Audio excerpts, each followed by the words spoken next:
Bonsoir à tous, très heureuse de vous retrouver pour une nouvelle édition du 19h marquée par l'information de la matinée, le comeback gagnant de Donald Trump aux États-Unis. Nous serons à New York avec notre correspondante Alexandra Pani. Elle nous fera revivre les dernières heures sur place. Alors que les sondages prédisaient des résultats tardifs, le candidat républicain est assuré de la victoire à l'élection présidentielle. Nous verrons également qu'à Monaco, la communauté américaine a suivi de près cette nuit électorale. Et nous analyserons avec le journaliste et écrivain Dominique Simonet les clés de ce vote, les raisons de la défaite de Kamala Harris et ce que l'on peut attendre de ce retour aux affaires de Donald Trump. L'AS Monaco FC était bien au rendez-vous hier soir à Bologne et poursuit son beau parcours en Ligue des Champions. Les hommes d'Adi Hutter se sont imposés 1-0 et sont 3e au classement. La distribution d'électricité à Monaco, mode d'emploi. Il y a 15 jours, le poste de Fontvieille était victime d'un incident générant une panne. Sylvain Didier-Jean, directeur des activités électricité et gaz, nous expliquera comment la SMEG est parvenue à régler ce problème rapidement. Enfin, la chronique Ceux qui font Monaco mettra à l'honneur aujourd'hui le kiosque des Moulins. C'est donc l'information du jour. Donald Trump a remporté l'élection présidentielle américaine. Il revient au pouvoir 4 ans après sa défaite face à Joe Biden. Les résultats sont finalement parvenus bien plus tôt que l'on ne l'imaginait. Nous retrouvons à New York notre correspondante Alexandra Pani. Vous avez vécu cette nuit électorale. C'est la douche froide pour les démocrates et une victoire sans appel pour Donald Trump, Alexandra. Bonsoir à vous. Oui, quelle nuit avec le retour pour 4 ans de Donald Trump à la Maison-Blanche et tout particulièrement ici pour les New-Yorkais qui votent traditionnellement démocrates. Il s'agit de la seconde fois seulement de l'histoire des États-Unis qu'un président est réélu pour un nouveau mandat après une défaite. Contrairement à 2016 où il avait réellement créé la surprise face à Hillary Clinton. Cette année, il partait grand favori et dans la soirée, nous avons rapidement compris que le match ne se jouerait pas sur plusieurs jours comme prévu, mais que la partie tournerait rapidement à l'avantage des Républicains lorsqu'ils remportent la Caroline du Nord vers 23h30. L'élection est finalement donnée en sa faveur à 5h30 du matin, heure new-yorkaise, lorsqu'AP annonce qu'il remporte le Wisconsin et qu'il franchit ainsi la barre des 270 grands électeurs nécessaires. Une poignée d'États reste encore à être appelée, mais ils semblent déjà tous basculer dans le rouge. Plus tôt dans la journée, à la sortie des urnes, je suis allée à la rencontre des New-Yorkais pour leur demander pourquoi il était important pour eux de voter. On les écoute. This one just feels particularly critical given the polarization of this country and the two very different sides that are being presented. And there's a lot of blame going on, but for me it was a very clear choice. I feel like social media has a big impact on that. Like all young people are on social media all the time, and so with that comes, oh, what is going on? Even though we're not directly watching TV, everything is social media. So the more young people are in social media, the more they're getting informed, the more aware they become. I voted every year since I was 18. For me, it's the one thing that I get to do every year to express to the government how I think things are going.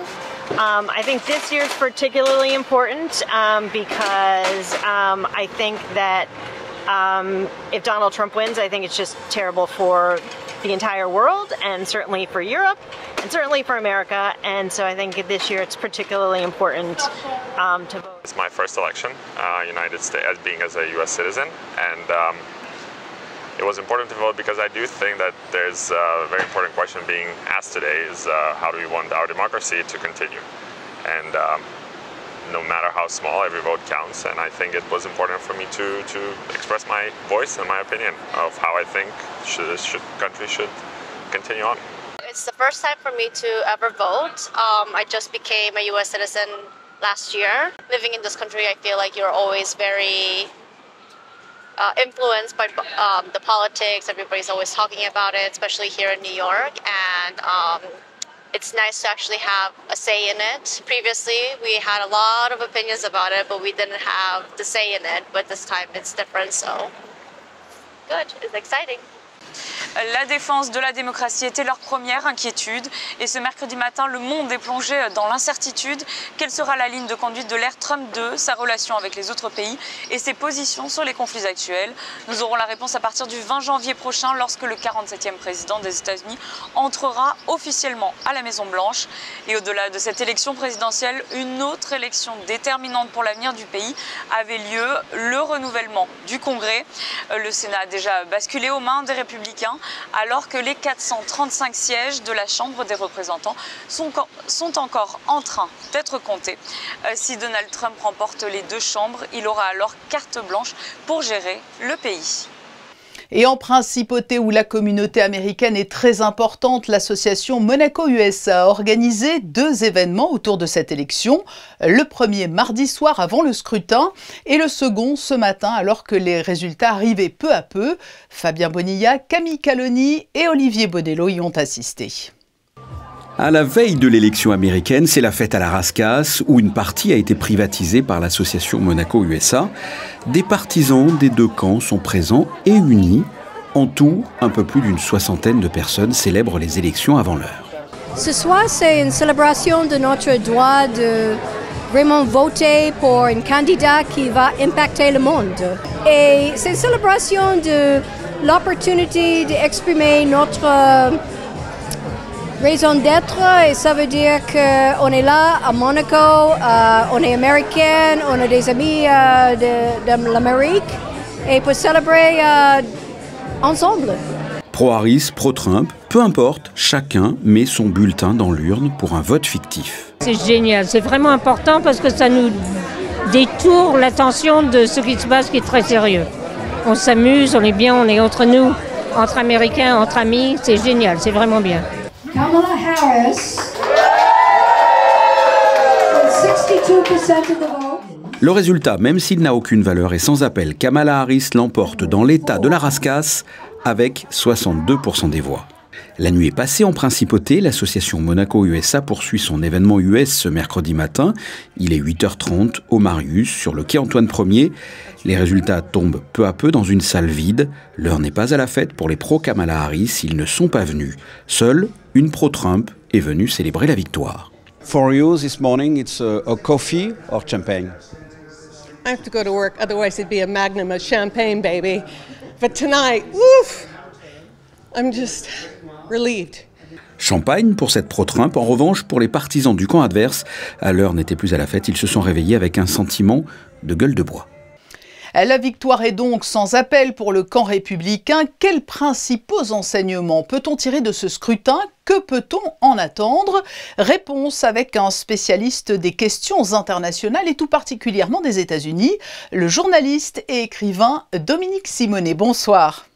Bonsoir. Alors on s'attendait à des résultats très tardifs et puis finalement la victoire de Donald Trump a été proclamée dès le début de la matinée. Comment expliquer, alors les sondages se trompent parfois, souvent, mais comment expliquer cette victoire aussi marquée ? Écoutez, on a tous été très surpris effectivement d'abord de voir Donald Trump réaliser un grand chelem avec les États clés, une victoire incontestable sur le plan des grands électeurs, mais aussi le vote populaire, c'est-à-dire le vote national, ce qui était absolument pas envisagé par les sondeurs, et sans doute le Congrès, en tout cas le Sénat, et visiblement peut-être la Chambre. Donc c'est une surprise. Et la victoire de Trump, c'est donc l'échec de Biden et de facto de Kamala Harris, ou cela va plus loin? Écoutez, il y a sans doute plusieurs facteurs, il faudra du temps pour l'analyser, mais je pense que s'exprime dans la société américaine un besoin d'autorité, d'une certaine manière. On voit malgré tout, j'entendais moi un certain nombre d'électeurs, je veux dire, ils ont voté pour un homme, un vrai homme qui les comprend, qui ne les méprise pas, qui les protège, en tout cas le croit-il, qui leur redonne du pouvoir d'achat, priorité absolue de tous les électeurs, et ils ont choisi ce personnage plutôt qu'une maman bienveillante, mais dont on ne sait pas bien quel était son projet, et voilà, c'est un choix assez que je résume de manière assez simpliste, mais ça joue beaucoup, je pense, dans le choix des électeurs. Ce retour gagnant de Donald Trump, il n'est pas inédit, hein, car avant lui, un autre président, Grover Cleveland, avait obtenu les mêmes résultats, mais c'était au 19e siècle. Mais c'est vrai que c'est assez spectaculaire, compte tenu de tout ce qui a émaillé les derniers mois, les procès notamment. On pourrait parler aussi de son âge, hein, 78 ans, ça aurait pu être rédhibitoire, mais non.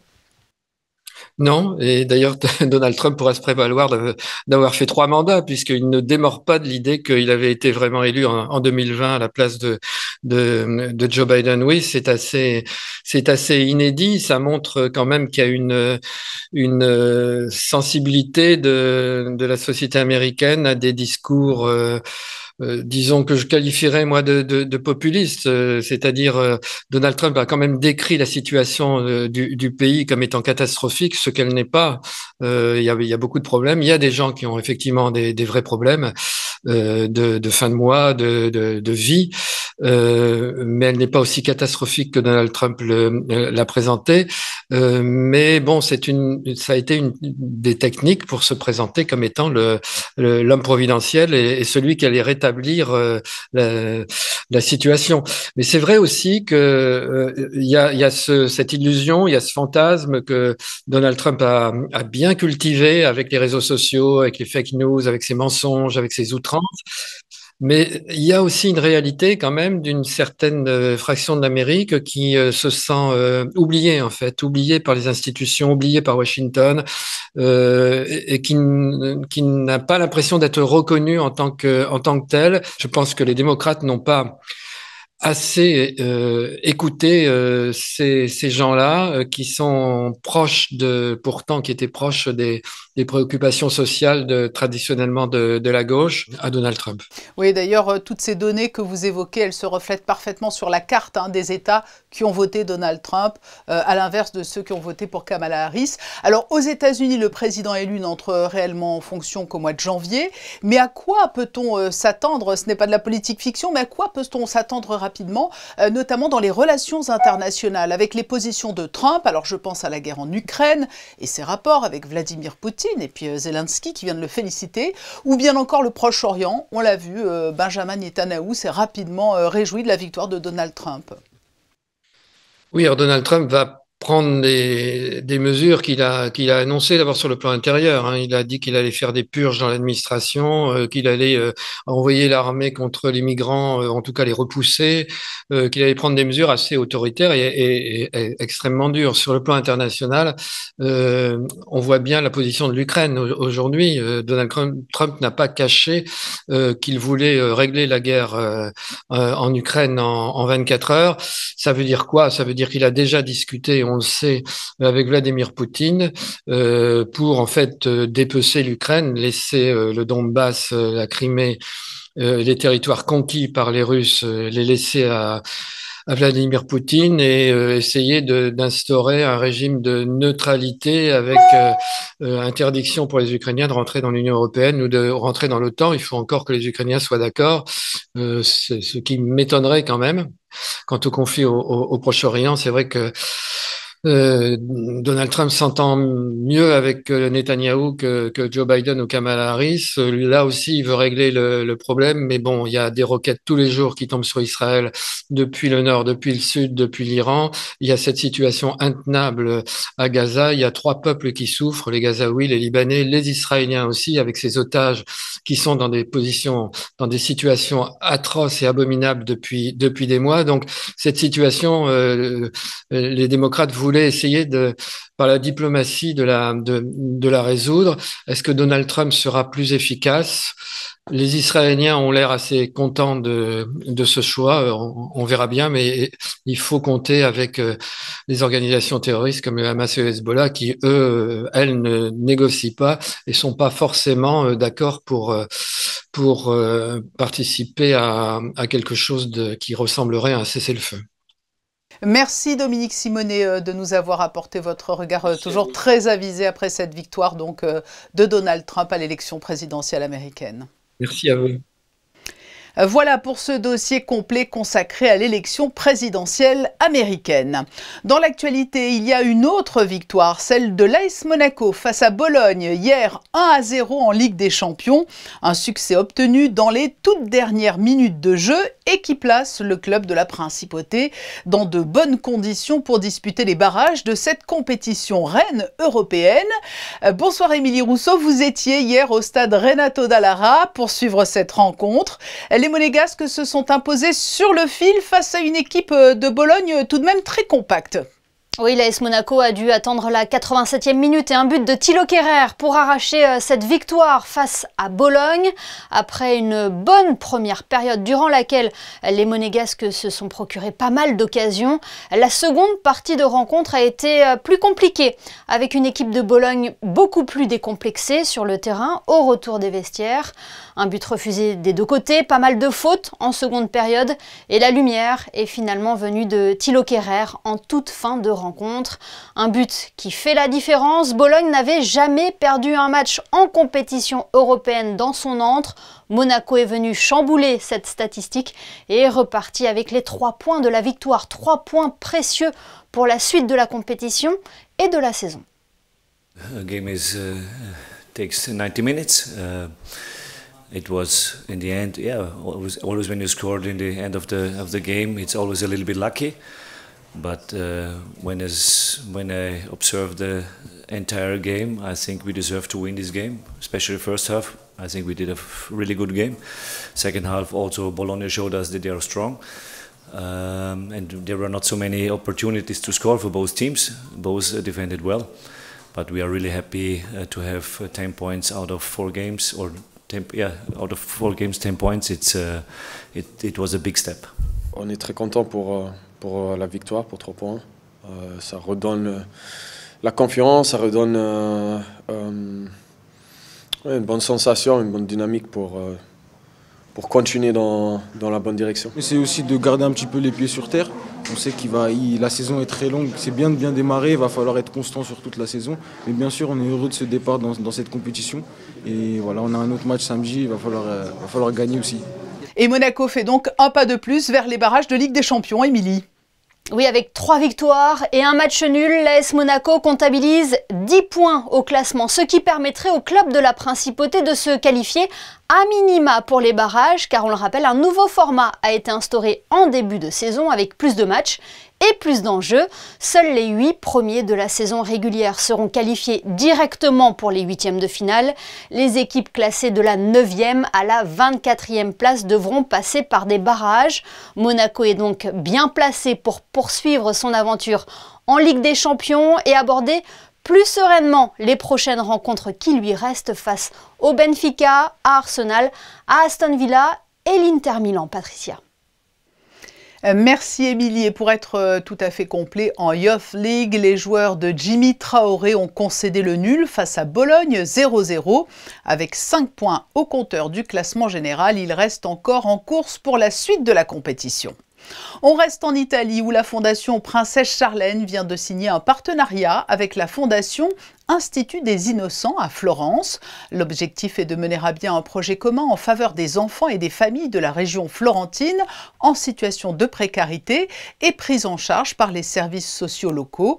Le thème central sera la natation en tant qu'outil socio-éducatif et de socialisation, sans oublier l'aspect prévention en milieu aquatique. Vous l'avez sans doute remarqué, la campagne d'entretien du réseau des voies urbaines est actuellement en cours à Monaco. 8 secteurs en tout sont concernés, dont l'avenue Hector Otto. Sarah Inkari et Jean-Alexandre Dordet ont assisté à sa réflexion hier soir. Si les routes de Monaco sont particulièrement bien entretenues, c'est grâce au travail de ces hommes. Guidés par la direction de l'aménagement urbain, ils interviennent 2 fois dans l'année, à l'occasion du Grand Prix et avant l'arrivée de l'hiver, pour remettre en état les routes de la Principauté. Après l'avenue de Varavilla, le boulevard du Larvoto, le chemin de la Turbie et le boulevard Régnier 3, c'est au tour de l'avenue Hector Otto d'être restauré, un secteur qui a donné du fil à retordre aux ouvriers. Il y a eu au total 5 nuits sur le secteur d'Hector Otto. Donc là, on est à la fin de ces opérations. Donc on a pu, heureusement, consolider la structure et après effectuer l'application de la couche de roulement, ce qu'on appelle. Et ce soir, on est en train de finaliser avec des plateaux ralentisseurs, notamment pour sécuriser les traversées piétonnes au niveau des passages au droit de l'école, des Révoirs et un peu plus haut donc sur l'avenue. Des travaux réalisés exclusivement de nuit pour limiter l'impact sur la circulation, particulièrement dense en journée, mais pas que. Il y a aussi une raison technique qu'il faut savoir, c'est que les enrobés ils sont appliqués à une température de 150 degrés et quand ils sortent de la centrale d'enrobé, ils sont à peu près à 180. Donc si on mettait trop de temps à venir pour l'appliquer, en fait on n'aurait pas les caractéristiques structurelles suffisantes. Donc c'est pour ça qu'on privilégie aussi d'intervenir la nuit. Si l'odeur du bitume est difficilement atténuable, le gouvernement a mis tout en œuvre pour limiter les nuisances causées aux riverains. On essaye dans la mesure du possible de mettre en place des dispositifs pour atténuer l'émergence de bruit, donc avec des groupes électriques, avec des panneaux acoustiques aussi au droit des interventions de travaux. En tout, la rénovation des 8 secteurs nécessitera 14 nuits jusqu'au vendredi 15 novembre. Et sachez que les 2 derniers axes visés par cette campagne de réfection seront le Palais Honoria du 7 au 8 novembre et l'avenue de Fontvieille du 14 au 15 novembre. Il y a quelques semaines, le poste de distribution électrique de Fontvieille était victime d'une panne qui avait plongé dans le noir de nombreux foyers de Monaco. Le problème avait été rapidement résolu, mais alors que l'on entre dans une période où la consommation augmente sensiblement, nous avons souhaité savoir comment s'opère la distribution d'électricité en principauté et revenir sur l'origine de cette coupure. Écoutez les explications du directeur des activités électricité et gaz au sein de la SMEG dans cet entretien enregistré hier. Bonsoir Sylvain Didier-Jean. Bonsoir. Nous entrons dans une période, même si le soleil et la chaleur sont de retour, qui génère toujours une plus grande consommation. Quel est le différentiel approximatif de consommation entre la période printanière estivale et l'automne-hiver ? Alors on peut dire que si on parle de puissance, c'est-à-dire c'est ça qui est important dans les réseaux, la puissance appelée à peu près le double, à la grosse maille, le double entre l'hiver et l'été et les périodes intermédiaires que sont le printemps et l'automne. Il y a quelques jours, une importante panne est survenue sur le poste électrique de Fontvieille, qui ne couvre d'ailleurs pas seulement que le quartier de Fontvieille. Cela n'a duré tout juste qu'un peu plus d'une demi-heure. Qu'est-ce qui en était à l'origine? Les intempéries? Alors non, pas du tout les intempéries. En l'occurrence, c'est une panne d'un équipement important dans le poste de Fontvieille, un disjoncteur qui a engendré cette coupure. Donc c'est une panne qui peut arriver, l'équipement était entretenu régulièrement, il n'y avait pas de souci d'entretien. Malheureusement, on a subi cette panne. Et effectivement, vous soulignez les 30 minutes de coupure, ce qui est extrêmement peu. Donc là, on avait à peu près 5000 clients qui ont été coupés pendant une demi-heure sur le quartier de Fontvieille et sur le boulevard du Jardin Exotique. 30 minutes, il faut quand même soulever que c'est très très peu dans le cadre d'une panne aussi importante. Donc on a réussi à basculer sur un autre équipement de transformation, l'ensemble de la charge, ce qui a nécessité des manœuvres, déjà des inspections pour savoir si on pouvait remettre en charge, et ensuite des manœuvres de telle manière à ce que la coupure soit la plus courte possible. Oui, cela veut dire que le temps de réaction en cas de problème de la sorte peut rester quand même marginal. Où sommes-nous vulnérables ? Disons que l'électricité, vous le savez, ce sont des fils qui sont connectés les uns aux autres. Bien sûr, s'il s'agissait d'une intempérie comme on a pu en voir déjà par le passé, nous pourrions avoir des pannes plus longues s'il s'agissait d'une rupture d'une canalisation ou d'une ligne, notamment en France. Là, on est bien sur le territoire monégasque où la SMEG opère plusieurs postes de transformation qui permettent, de cette envergure-là, qui permettent de reprendre la charge d'un poste sur l'autre. Et donc, c'est bien à la main des équipes de la SMEG et de Monaco que la maintenance et l'entretien et l'exploitation sont faits. Donc là, il y a eu une manipulation. C'est relativement court. Donc là, il y a eu une manipulation qui est arrivée très vite, mais quelles sont plus globalement les solutions palliatives en cas de gros incidents ? Alors en cas de gros incidents, déjà, quels sont les gros incidents? La plupart des incidents que nous constatons sont des incidents liés à des tiers qui malheureusement endommagent nos réseaux. Il faut savoir qu'on va répondre à peu près à 300 sollicitations par an à Monaco pour expliquer à des tiers qui font du terrassement, par exemple, où se trouvent nos réseaux. Et la majeure partie des sollicitations que nous avons en termes de panne sont liées à ces opérations. Donc une pelle mécanique peut venir à blesser un câble. Donc là, En général, on est sur des niveaux de tension qui sont, on appelle ça le 20 000 volts, la moyenne tension. Si on est en moyenne tension, les réseaux sont bouclés, donc on est capable de remettre relativement vite en service une interruption qui aurait eu lieu sur une panne 20 000 volts.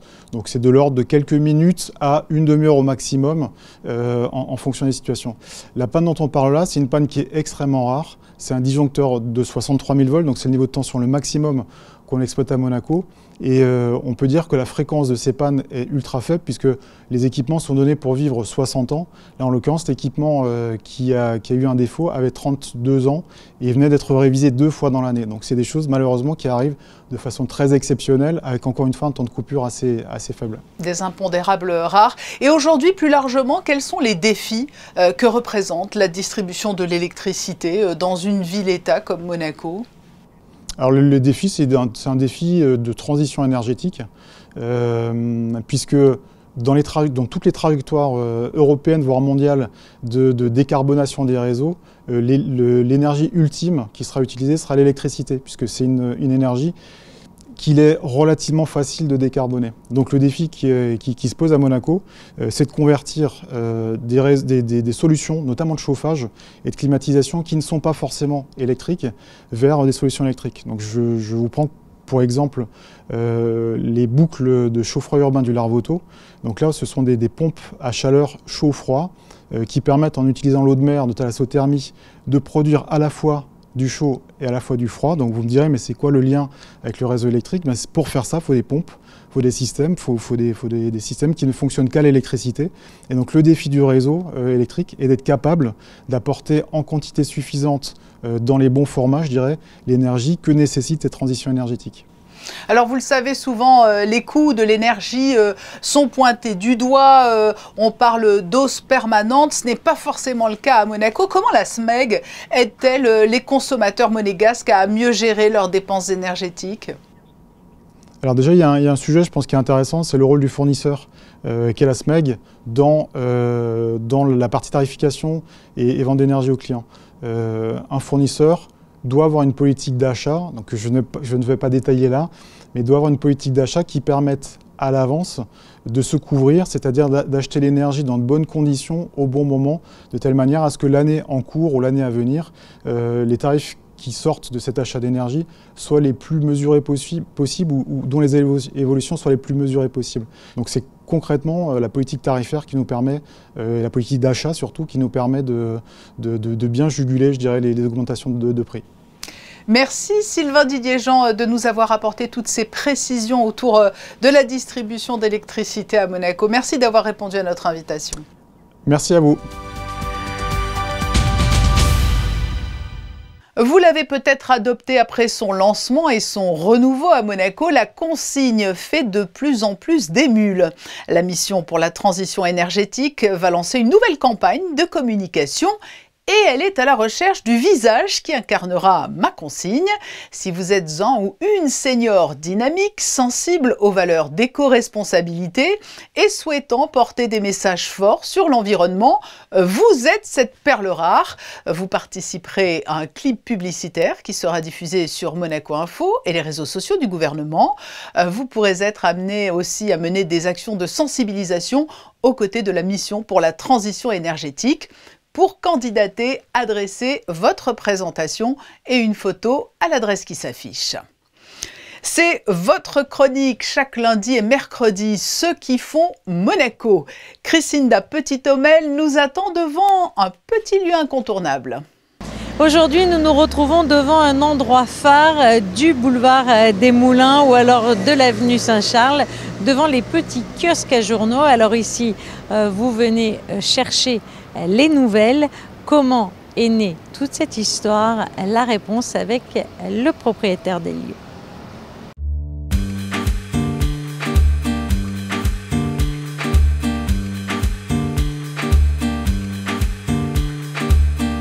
Ce kiosque, on l'a ouvert il y a 6 mois à peu près. C'est vrai qu'on travaille au 17 boulevard des Moulins et les gens ils ont tendance à revenir chez nous parce qu'ils nous connaissent. Puis après, on essaie de mettre toujours une bonne ambiance, il y a toujours un sourire pour que les gens aient envie de revenir. Voilà, parce que c'est important pour nous que les gens reviennent et qu'ils soient contents de nous. Alors tous les matins, on reçoit la presse, magazines, journaux. On ouvre tout, on met en place. Ensuite, on ouvre le kiosque aux clients. On sert les clients, tout ce qui est presse, café, PMU, loto. Et on a les retours presse à faire tous les jours. Voilà. Tout ce qui est actualité à travers le Monaco Matin, parce que le Monaco Matin reste quand même l'information principale à Monaco. Après, vous pouvez venir ici pour prendre un petit café, vous avez de quoi planter de la lavande, acheter un petit briquet, tout ce qui est un petit peu papeterie, des bonbons, enfin voilà, tout ce qu'on peut proposer que la société de presse nous autorise à vendre. En fait, ce sont des contrats avec la société de presse. On reçoit les magazines qui sont en vente en moyenne sur la semaine. Et en fait, après, il y a des logiciels qui calculent ce dont on a besoin et qui nous renvoient en fait la quantité qu'on va vendre et qu'on a besoin de vendre, tout simplement. Voilà. C'est écolo ? Alors oui, tout ce qui n'est pas vendu est renvoyé parce qu'en fait on travaille avec des commissions, c'est un dépôt-vente. Donc tout ce qui n'est pas vendu, on le renvoie et la société de presse le retravaille pour justement repartir sur des nouvelles éditions recyclées. On a les écoles qui sont autour, bon là la ferme est juste au-dessus pour l'instant, mais on a quand même toutes les mamans, les papas qui nous connaissent beaucoup et qui ensuite derrière viennent consommer des petits bonbons pour les enfants quand ils ont bien travaillé à l'école, essentiellement. Une anecdote, ça pourrait être, je sais pas, par exemple au PMU, je vais pas citer qui parce que dans le quartier il est connu, mais il m'avait dit ce cheval, parce que lui il a des chevaux de course, et il m'a dit ce cheval il va gagner c'est sûr. Donc toute l'équipe a mis un billet et en fait le cheval il est décédé pendant la course. Bon, je sais pas si c'est une belle anecdote à raconter, mais en soi voilà, donc des fois faut pas trop écouter les tuyaux de certains gars qui font du PMU. Voilà.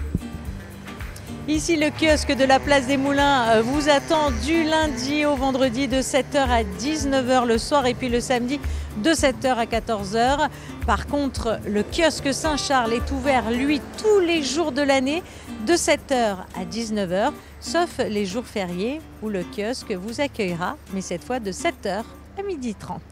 Une conférence à venir au musée d'anthropologie préhistorique. Elle sera donnée par le géologue Patrice Torgman et portera sur les merveilles du monde souterrain, des grottes et gouffres qui abritent des écosystèmes les mieux préservés de la planète. Rendez-vous le 14 novembre au musée d'anthropologie préhistorique. Les couleurs du temps avant de refermer ce journal. À quoi peut-on s'attendre demain jeudi, Christine Petit-Omel ? Demain, le temps malheureusement sera gris, beaucoup de nuages le matin, un peu moins l'après-midi, des températures comprises entre 14 et 19 degrés. Et puis demain, nous fêterons les Carines. Merci Christinda, je vous donne rendez-vous demain pour un nouveau journal à 19h. Nous refermons cette édition avec les photos de fin de journal. Elles sont signées Manuel Vitali et ont été prises cet après-midi à l'Auditorium Régnier 3 en pleine installation du Forum des artistes qui se tiendra tout au long de la journée de jeudi. À demain, très belle soirée à vous.